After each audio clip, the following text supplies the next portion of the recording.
Hey, hi, g'day, greetings, the internet. Facebook, the book of face, the book of face.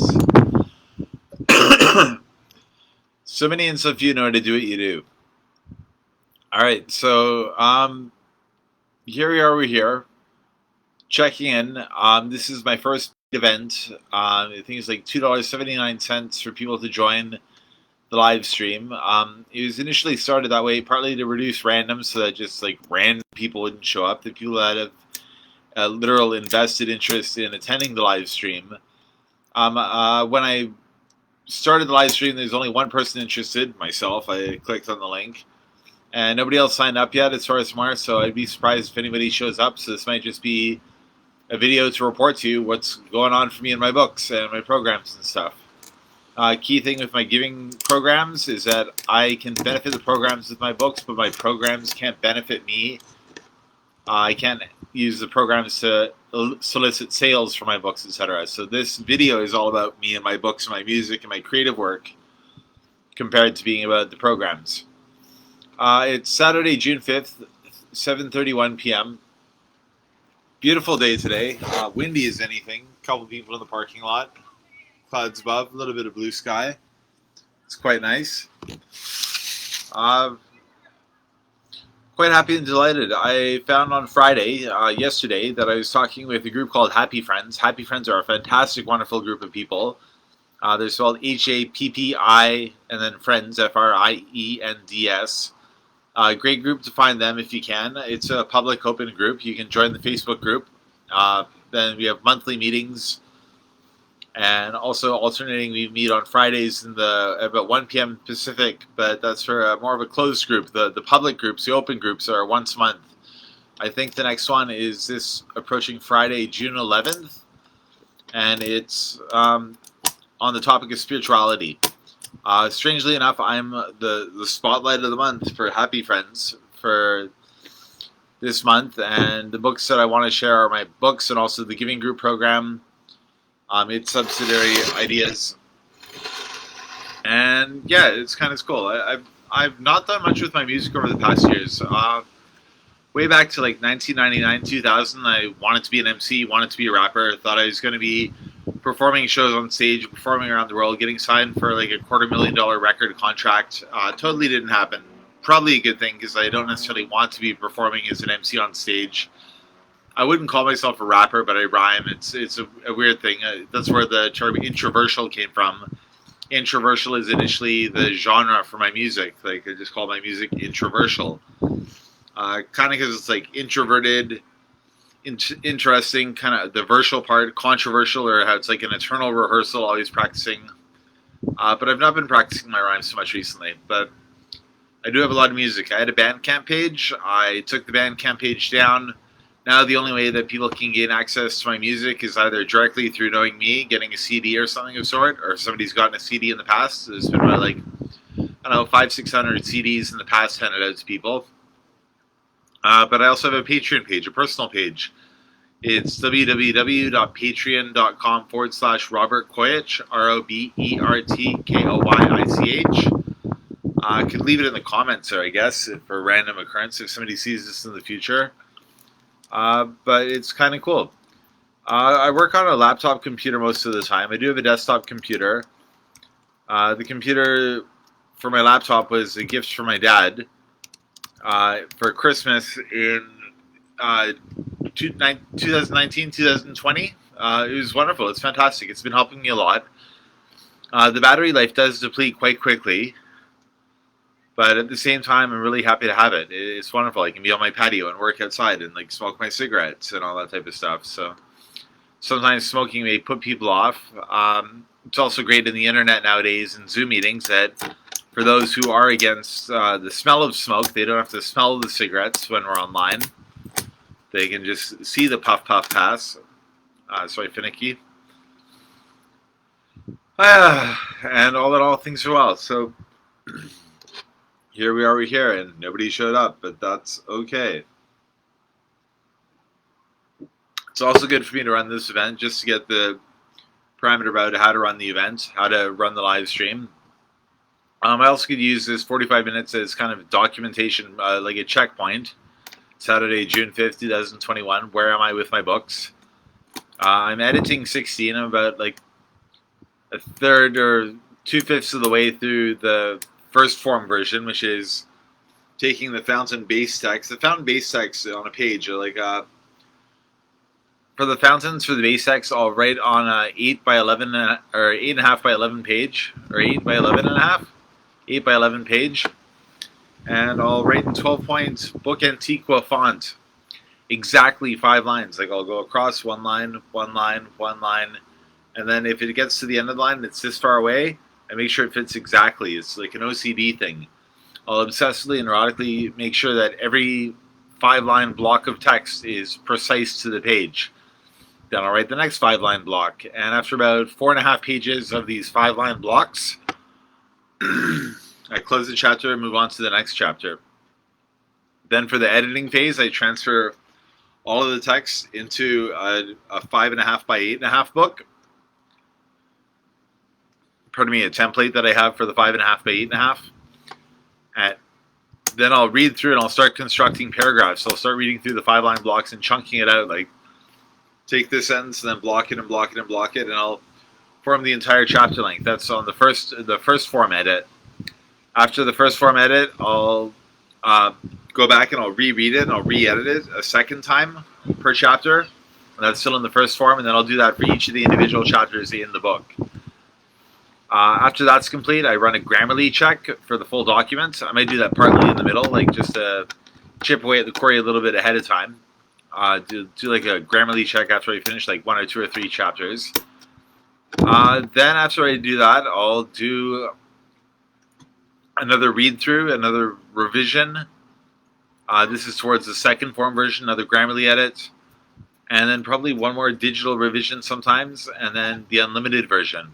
Once I reach an unlimited version, I'll order a printed copy, like a proof copy, bring a book home, do the manual edits, read in the book, write in the book, adjust and edit what I can, and then usually that's a releasable version of a fountain book. So it's only about 3 passes, but like one of the passes is a double pass plus a Grammarly, plus a manual edit, and that's how I get an individual book. So I've used that format for about fountain number 4 to fountain number 5 and beyond. Currently up to, as I told you, I'm working on 16, writing 17. I've got 4 chapters for 17. But the other key thing about the books is that once I finish 3 of them, I'll bundle them. So the first 3 books are Finding Natalie, Searching for Tomorrow, From the Valley to the Fountain. Those 3 books combine to the book Fragments of Intent. Fragments is the only public available version of the first 3 fountains. The first 3 are not available individually. But for fountain number 4, 5, and 6, they bundled to the Sands yesterday, but they're available individually. Also with the individual books, 100% of the earnings go to a different charity or cause, whatever cause the book represents.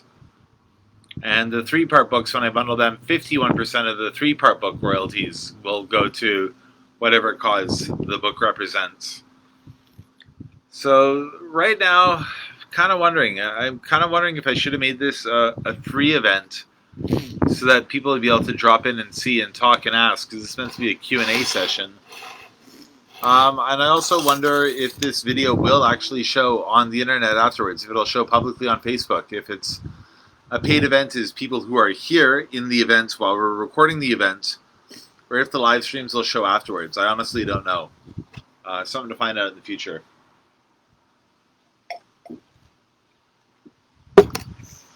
As is, what would I like to let you know? I have some other books. I have one of the books down here, actually. I have this book. It's hefty. It's a big book. It's a book called Leading Up to a Year and Change, 2020. It's literally my daily journal from February 24th, 2020 to December 31st, 2020. Big book, lots of pages, quite a bunch of text. I've got the video, or not the video, the blurb on the back of the book. That book isn't easily found on Amazon, but if you go digging well enough and just search for my name, Robert Quayich, on Amazon, you should be able to find the book if you search under books, not all.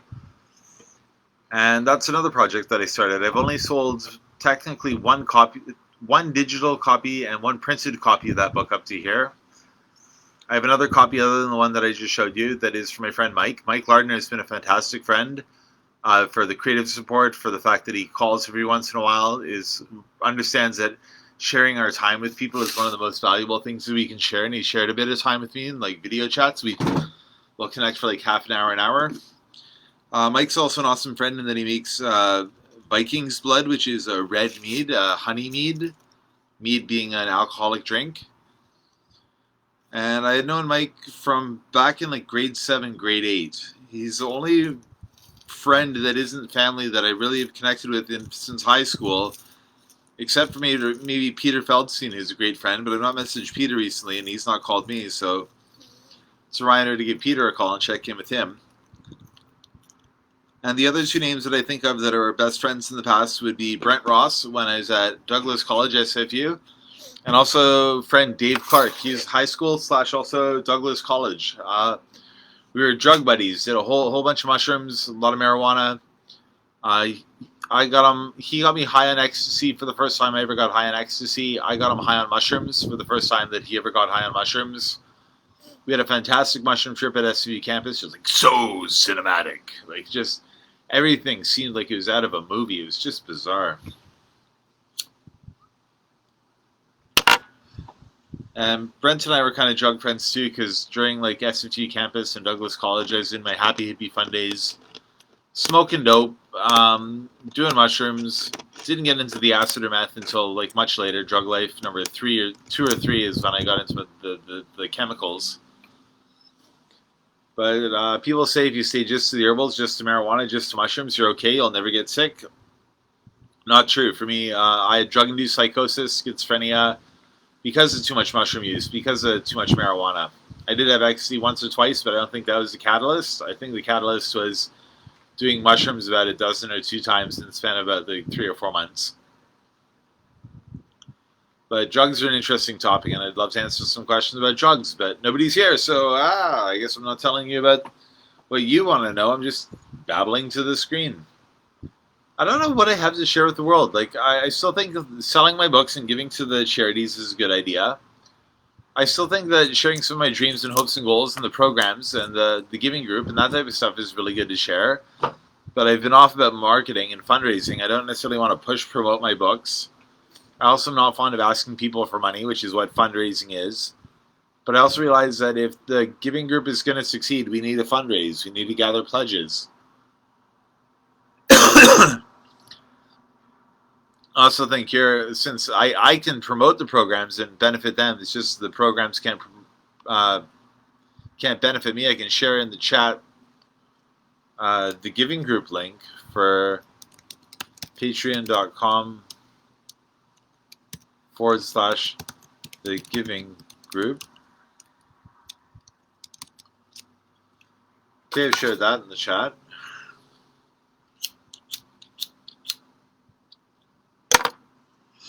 The idea of the seed fund, the early concepts of the giving group, was in fountain number 4.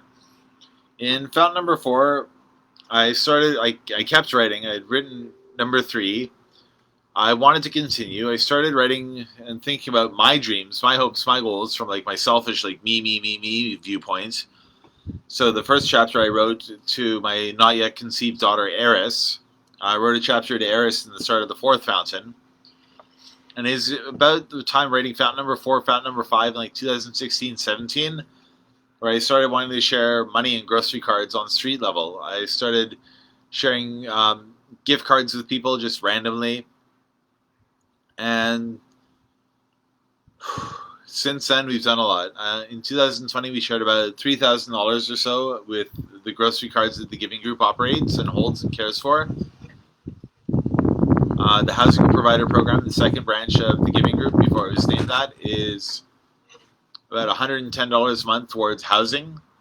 Ideally, we'd like to gather more than $1,500 a month so we can house people, but if we can't house people on our own accord, it's the giving group, then we want to provide money to another organization in Chilliwack that has successfully housed about 45, 50 people and give them money so that they can house people, so that if anybody's giving to the housing provider program, their money will go towards housing, just not directly through the giving group. That will give it the giving group money to the other organization, and then they can provide housing.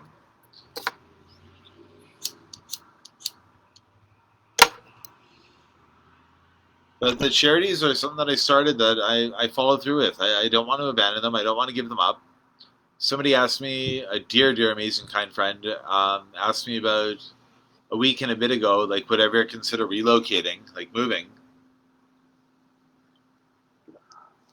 When I told her, I told her about like the thought about selling my apartment before, but that was more for staying within town and just using part of the equity of my home as rent money for 4 years. So I'd have enough rent for 4 years, and then invest some of the other money. But the other thing that I started thinking about the next day is that if I moved out of Chilliwack, out of the town that I live in, then what would happen to the giving group? How would the company operate? How would it be able to run? How would it be able to service the current people that hold grocery cards, and how would we be able to provide housing? And since we submitted our application to be a registered charity just under a month ago, if we're approved to be a registered charity, then what would happen if all of a sudden we were a registered charity and then I scooped and I went to another country? That wouldn't be a great thing, I don't think. To be feasible, to be doable, there might be a way to keep the company operational in Chilliwack, but how we do that is something that I've only got a few pieces of the puzzle in my brain. And at the same time, why would I move from where I am now? I'm in a good home. I do know that I've lived here for like a long time, like 14 years. I'd like to have a new environment, because it's sometimes a bit stagnant and it's carrying the weight of those 14 years up to now. But I have my patio where I am right now, and I absolutely love my patio. It's wonderful. When I was writing, I don't know if it's I don't know if it was Fountain 5 or Fountain 6. I think it might have been Fountain 5 or Fountain 6 when I was going to church. I also used to go to church a bunch. I went to church literally religiously for about a year and a half. I was invited by a gal named Shayna. Shayna's an amazing human being. She invited me to church. She used to work at Starbucks. I met her at Wendy's. I laughed because there's a funny story about when I met her at Wendy's. Before, when I used to have a car way back when, and we go to Wendy's through the drive-thru in like 2008, 2009. There's, Shayna's working the drive-thru, and I didn't know her personally then, but they're like, oh, she's hot, pick her up. Like, no, she's way too young, because I was like 30 years old, 29, 30 years old. Shayna's like 17 or something. She's like in high school, and it's like, no, that's not okay. So I inevitably like lose my job at the electrical warehouse. I go to talk to Wendy's to get a job there. The manager, Debbie, hires me on. One of my first shifts, I'm on the front line of the Wendy's restaurant, the kitchen. And they introduced me to Shayna, and she's like, and Shayna, this is Rob. She's like, oh, weirdo. And she like meant it, like full on meant it, like just weirdo. It's awesome. I love Shayna. She's cool. But that's back 2009. The book I started writing in 2013. The first book, Finding Natalie, wasn't published until about 2015, I think. Dare it be 16? I think it's 2000. No, it was 2016, because I remember I was editing the book still in 2016. And it took me, about like 2 or 3 years to release the first book. Now I'm releasing like the 3-part books pretty well, like one a year, which is like 3 books into one. So like every like 4 to 6 months I'm releasing an individual book. Like, that's weird. That's just strange. Aye. I really wish there were some people here. It'd be nice to answer some questions instead of just telling the screen what's going on. We're like now 19 minutes into the live. Nobody's showing up. I'm not sure how much or what much I could tell you about the things. Could talk about my job, which is like not exactly exciting. I've been working landscaping for 2019, 2020, now 2021. Not entirely enthused about it. I love my boss. He's done great things for me. He's also provided a shitload of income over the past 2-3 years. But landscaping is not high up on my joy list. I'm not exactly, yay, cool, I get to work today. Like, when I'm at work, I've had like 7 out of 10, 8 out of 10 days, and it's like been an okay day at work. But at the same time, I like to find alternate pathways. I've been thinking about signing up for a warm line, which is like a hotline for mental health, but it's not for crisis or like suicide calls. It's more so for just people that need to talk. I think I'd really like working a warm line instead of landscaping. Of course, my boss might not be happy that I bail on him and the company, but at the same time, I think there might be an element of him that says if you can find another way to earn money and do what you like and love or that you might enjoy, that he might be okay with that. So that'd be nice.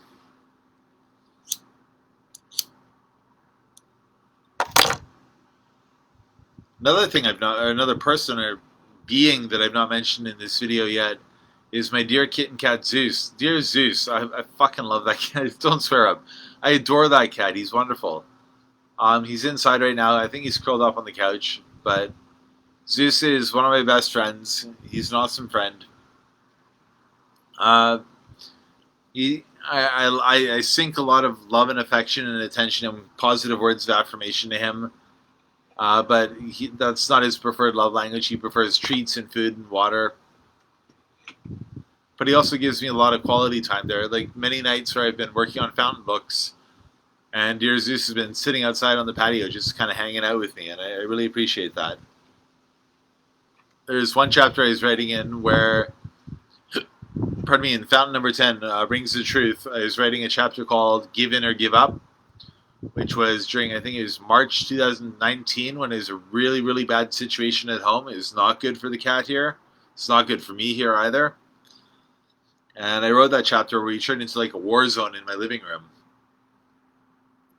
But from that, I got really vulgar and abusive and like smashed a few items. And I remember when I was editing one of my books, it's saying like, you know, people need help. And I saw the word help on the screen, and it looked like the cat was calling out for help by reading the words off the page, saying that he was wanting help, help, help, which was kind of scary and sad. I don't feel positive about my abusive, reactive, like violent natures that I've had sometimes, which are not so kind or cool. Not so much recently. The biggest challenge recently for anger is like cursing and cussing and swearing at myself and then swearing back at myself and then cursing at the words or the thoughts that are going on in my mind and just like a fluster cluck of all sorts of nonsense. Use one of my mother's least favorite words way too often. I dropped the F-bomb a little too much.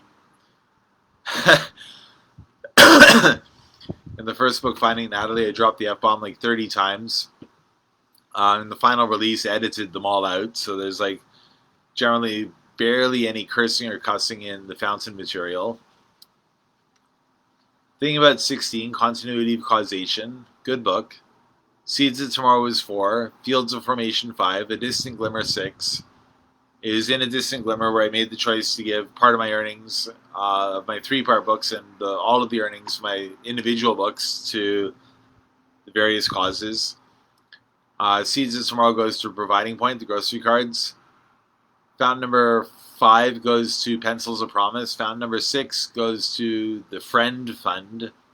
No, the Dream Fund for 6. The Friend Fund for 7. And then bring it up to the eighth fountain book, Open to Fate. Open to Fate is a neat one. It's where I shared a speech I wrote about providing points, the $5 idea that it's based on. The concept was if 100% of the people, every single person in town gave $5 a month towards providing for food, shelter, water, homeless people, we'd be able to house literally everybody who needs a home and give them groceries and give them a bus pass. But to expect every single person to provide $5 a month towards a cause is not very rational, I don't think.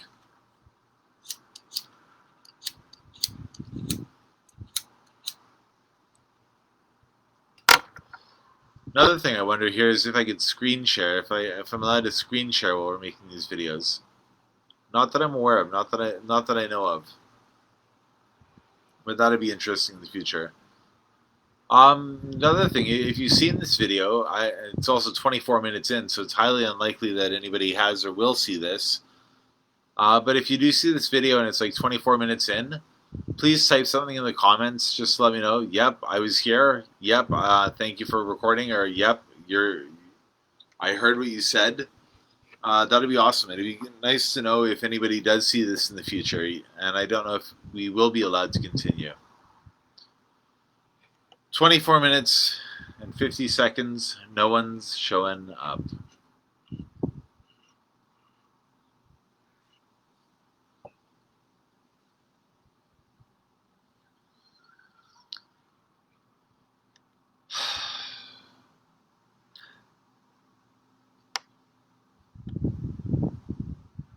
Well, what can I tell you?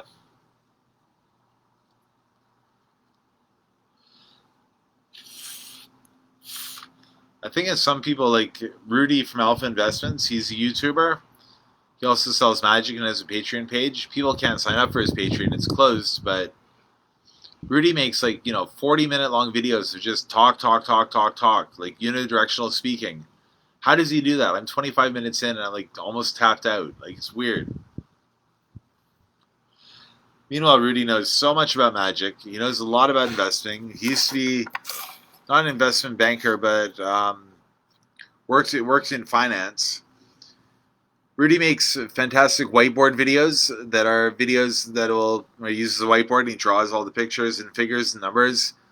He explained bonds in March 2020 when the crash was happening, and how Carnival Cruise Lines, he doesn't use real names, but some of the cruise line companies might not be wise to invest in them because they've got these boats on the water and they're just sitting in the water and nobody's going cruising because COVID, everything locked down, people not allowed to travel.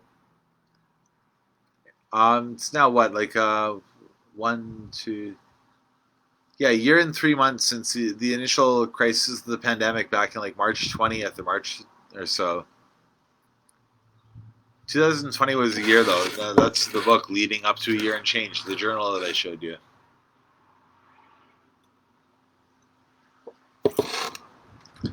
This year's journal is called A Year and Change. It's up to January or July 4th. I wrote yesterday.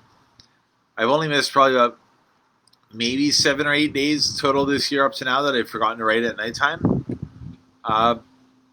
But this is meant to be my year and change. This is meant to be coming from not being okay and not putting enough effort into work and life and reality and my projects to abundantly thriving. So I'm still in the middle of it. I find I have made some progress. I have made some evolution. I'm really happy I have my books. Those are some that I like a lot. I've sold a couple copies recently. I also ordered a batch of author copies that I can sign and ship and send out to people. That'll be kind of cool. But I don't know how I'm going to reach yet the point of selling 2,500 units a month. If I can sell 2,500 units of my books a month, that'll dramatically increase my income. Probably about 4 or 5 times more income than I've made in the past year or two. Not total, but in 2020, 2019, I made about $30,000. If I sold 2,500 books, even after giving away 51% from the 3-part books, I'd still net probably about $10,000. And $10,000 a month is a great income. So the goal is to sell 2,500 books a month so I can abundantly thrive, live in the glass house, afford to travel, afford to have any type of food I want in the house compared to running out of food or groceries every so often. I'm not wanting to be a smoker. I'd prefer to be a non-smoker, but I still love cigarettes at this point when I'm recording this. Even though I know they're wrecking my health and I feel ruined in my lungs.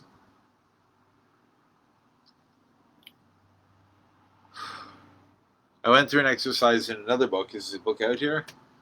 No, it's not. There's another book called The Success Principles Workbook. It's by Jack Canfield. The Happy Friends group that I mentioned way earlier in the video. I met most of those people through Reignite Your Life, a course with Jack Canfield and Patty Aubrey. From the Jack Canfield Patty Aubrey course, I also met the Tuesday group where we went through the Success Principles Workbook as a group. And I'm going through the book again with a gal named Evelyn. Evelyn is from the Tuesday group. She took special interest in me because she saw in a dream a vision of me, and there was a romance book and me marrying Felicia and living in the glass house, 2 of my dreams. Even if I don't know if Felicia is the right one for me or not, she may not be.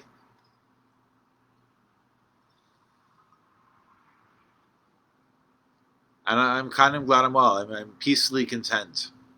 We're about 30 minutes into this live in about 17 seconds. I wonder if you have seen this, if I should have free videos in the future compared to ones that are paid. The paid idea was partly to reduce randoms, partly to test to see if anybody would give money to come and see me, and apparently nobody has. uh, but yeah, I'm glad I'm well. I'm okay. I also wonder if I should take you to tour of the house to show you some of my vision board stuff.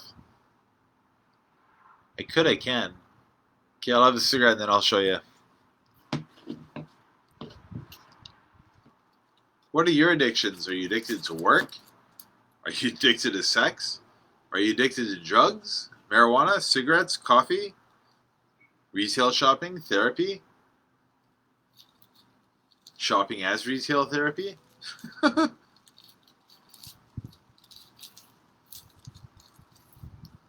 Candy Crush?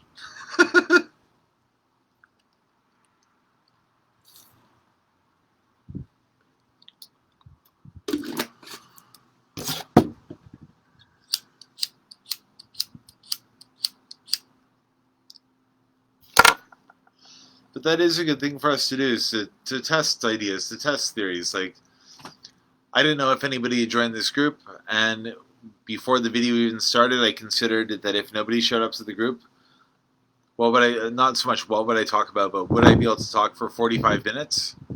It's now like 31 minutes, and I'm like, still going, barely at all.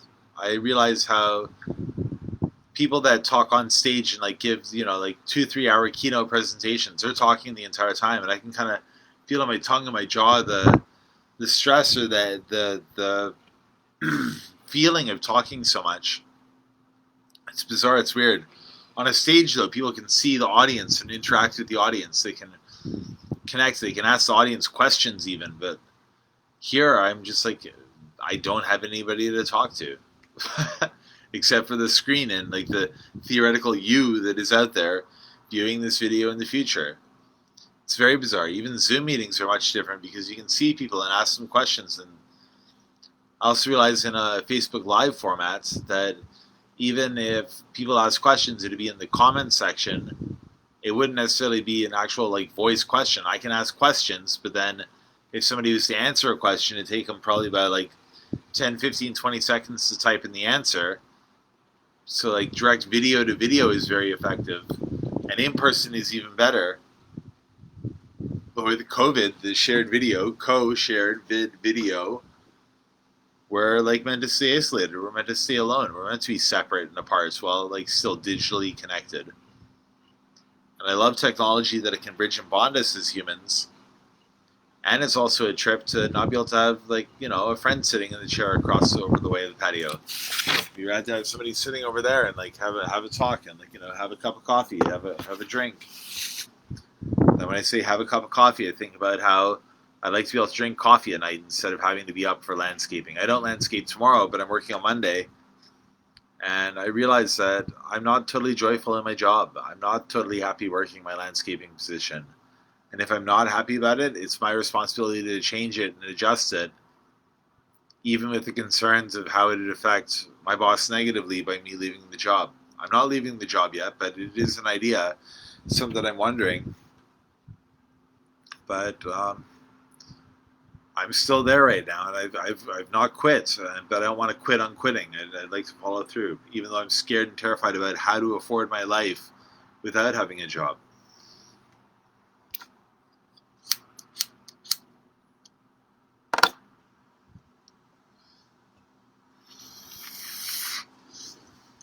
Anyways, I told you I'd take you for a cruise through the living room, the house, after I'm done this cigarette, so see how much of it's remaining. Almost there. The 3 pages I want to show you are, I have 3 copies of each. They're my vision boards. It's something that I formed with the Tuesday group, and I'm quite happy with that group. Like that, we meet this next Tuesday. I think it's this next Tuesday. I was meant to be positive in my bank account, but currently I'm slightly positive now. But I have $50 coming out of my accounts on Monday, and I'll be a little bit in overdraft where I was supposed to have like $80 or $90 in my account. It's also due to investing about like 140 or so earlier in the week into cryptocurrency. Like I like crypto; it's a neat thing. Shouldn't talk about it so much, but it's fascinating. And as his cigarette's done. Hold on a moment. 34 minutes. 35 minutes. All right. We have 10 minutes remaining in this session. I'll take you to my living room. Think about the deer, kid, and cat Zeus. And through the patio. You can see the pictures behind me, paintings, fishies. Hi, Zeus. Hey, Zeus, want to say hi to the camera? Hey, Zeus. There's a kitten. There's a cat. Hey, kitten. Hey, cat. This one is my personal acquisition page. It's got a picture of Machu Picchu, place that I like to visit. The picture of the computer is similar to a desk in the glass house, and also a MacBook, a 27-inch MacBook, or not MacBook, iMac, which is a computer I'd like to own. There's also a picture of a Magic Card, a Mox Jet for eBay. Can you see that? Oh, wait a minute. There you go. 225,000 of inventory and 2,500 a month profit. And for Book Report, $250,000 in sales before April 22nd, April 2022. Those are money financial goals. That's where one of them is. Where's the other one? The other one's posted up here. This one I feel a bit nervous about, but this is the giving group and the providing point. Try and get it centered. 100,000 people's rent covered. 250,000 providing point and housing provider patrons. 10,350 a month gift cards for groceries. And this happens by April 23rd, 2024 or sooner. So that's about a 2 3/4 year horizon. Currently we have 12 patrons giving $150 a month.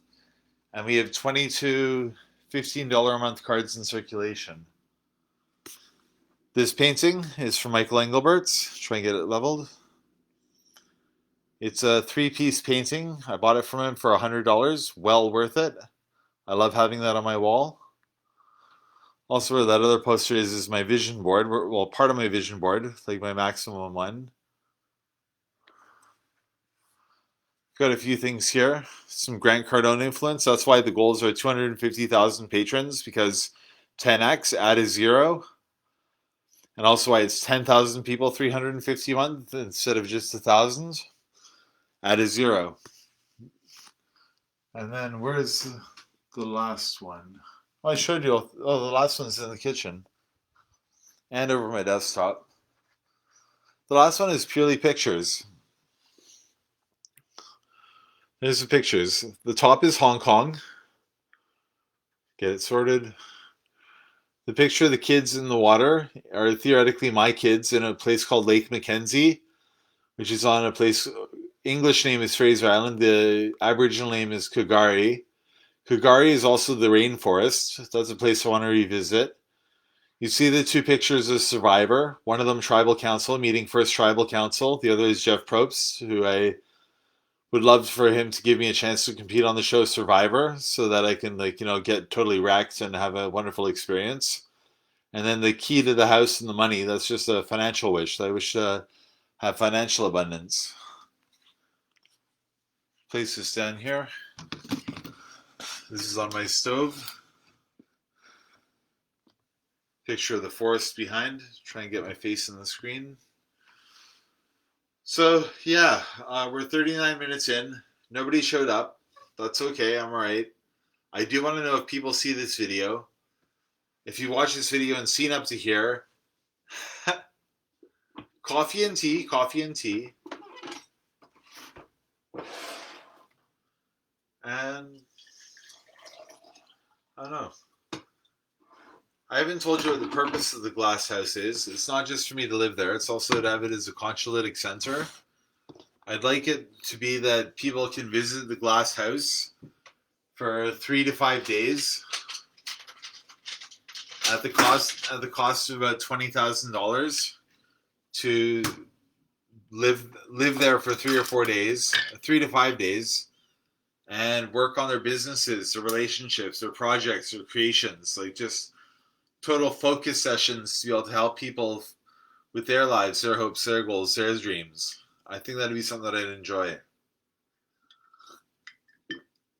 I also wonder about creating foundational grants that if I ever reach the level of like big money prosperity, that I eventually want to share more than 90% of what I take in. So like if I can earn say $2 million a year, that I'd have $200,000 for myself and the other 1.8 million to be shared with other causes, charities, foundations, giving money, sharing money, even with friends and family.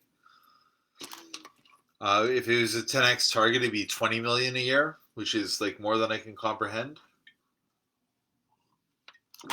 But from the Success Principles workbook yesterday, I was meant to write down in 7 different areas of my life what are the things that I want and why. And in that list, here's a mess. In that list for the financial goals, I set some big audacious goals, and is to add a 0 to some of those goals. So, for example, the first line in finances, I wanted to own the glass house, the home that I want to live in, after paying off the apartment, the debt that I owe to this apartment. But if I'm at to 0 to that, I estimate that it'd be about $2.5 million to build the home. So if I 10x that, that'd be also $25 million in real estate holdings in addition to owning the home. So that's the trip. If I 10x the target, it doesn't make it rational because in 2021 I want to earn $75,000. If I was to 10x it, that'd be $750,000. How could I do that in the span of 7 months? I don't know. But it's fascinating to think that could be a possibility. Anyhow, me and my dear cat Zeus were at home Saturday, June 5th, 2021, 8:12 p.m. We have another 3 minutes on this live. Nobody showed up. I don't know if it'll still show the posts afterwards. I'm going to add one more comment to the comment thread, and it's for housing providers. Housing Providers is the company I told you about, or so the branch of the giving group that I told you about that wants to be able to pay for people's rent. That's the 100,000 people a month, or 100,000 people's rent covered per month. Right now, we're not even covering one person yet, but I believe we can expand. It'd be fantastic to gather more pledges and patrons. You also know a tiny bit more about the programs in my book work and what I'm working on. If you were to give to any of those 3 Patreon pages, I'd probably say Providing Point or Housing Providers, even though if you give to the Robert Koich one, that's for me as a creator. But yeah, I don't know what's going to happen in the future, but I realize that we each have influence in the future. Another fact to consider is that it's like, one objective playground with 8 billion subjective realities, saying just to the humans that the objective playground of Earth that we are in is everything is as it is in that static form. Like all this stuff in my apartments, all my items, all the stuff on the shelf, that all has to be there and is there for all 8 billion humans on the planet. Like every person has that as part of the reality, even if they're totally unaware of it.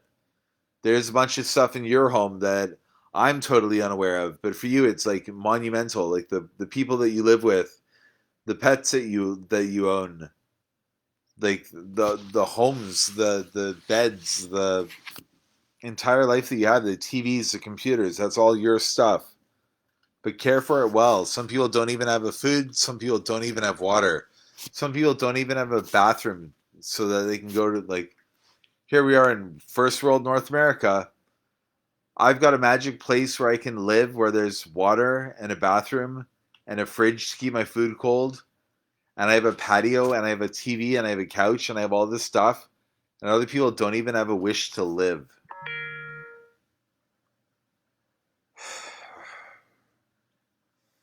Why I created Providing Point Housing Providers in the Giving Group is because some people don't have those basic things that we do. And I think people deserve to have a wonderful life. So if I can help, I will. And I guess it's also my responsibility to find more other people that will help the others who need a place to. Anyways, love and luck to you. I wish you amazing well. It's been 45 minutes. Have a great evening. Have a great morning. Have a great afternoon, wherever you are.